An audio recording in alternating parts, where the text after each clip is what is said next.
pelaku ada 2 orang yang merasa tertangkap baru 1 ya, identitas RS ya, sekitar 37 tahun.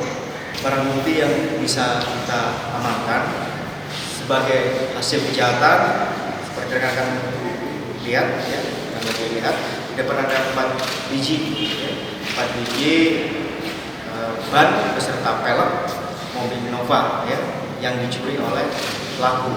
Jadi unsur pasal yang kita terapkan yaitu di pasal 2, pasal ayat 2, pasal 3 ya, undang-undang KUHP ya, KUHP ya,